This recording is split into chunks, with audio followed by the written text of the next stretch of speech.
നെയ്യാറ്റിൻകരയിൽ 1 വയസ്സുകാരനെ കൊലപ്പെടുത്തിയ കേസിൽ പ്രതിയായ പിതാവിനെതിരെ ഗാർഹിക പീഡന കുറ്റം ചുമത്തിയേക്കും. അമ്മ കൃഷ്ണപ്രിയയുടെ മൊഴിയുടെ അടിസ്ഥാനത്തിലാണ് പോലീസിന്റെ നീക്കം. നാളെ പിതാവ് ഷിജിലിനായി പോലീസ് കസ്റ്റഡി അപേക്ഷ നൽകും. ഗാർഹിക പീഡന കുറ്റം ചുമത്തുകയാണെങ്കിൽ ഷിജിലിന്റെ മാതാവിനും പ്രതി ചേർക്കാനാകുമോ എന്നും പോലീസ് പരിശോധിക്കും.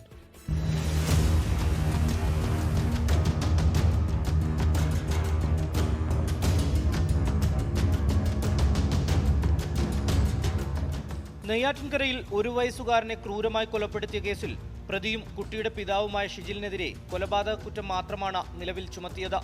എന്നാൽ ഗാർഹിക പീഡന കുറ്റം കൂടി ചുമത്താനാണ് അന്വേഷണ സംഘത്തിന്റെ നീക്കം. ഷിജിലിന് സ്ത്രീധനമായി നൽകിയ വസ്തുവിനെ ചൊല്ലി ഭാര്യ കൃഷ്ണപ്രിയയെ ഉപദ്രവിച്ചതായി പോലീസിന് മൊഴി ലഭിച്ചിട്ടുണ്ട്.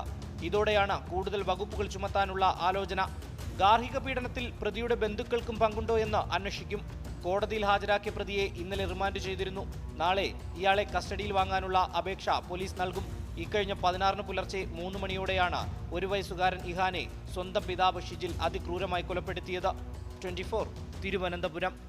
ലോകത്തെവിടെയായാലും ഏത് സമയത്തും 24 വാർത്തകളും ഓഗ്മെന്റഡ് റിയാലിറ്റി പാക്കേജുകളും എക്സ്പ്ലെയിനറുകളും വിശദമായി കാണാൻ ഞങ്ങളുടെ യൂട്യൂബ് ചാനൽ നിങ്ങൾക്ക് സബ്സ്ക്രൈബ് ചെയ്യാം.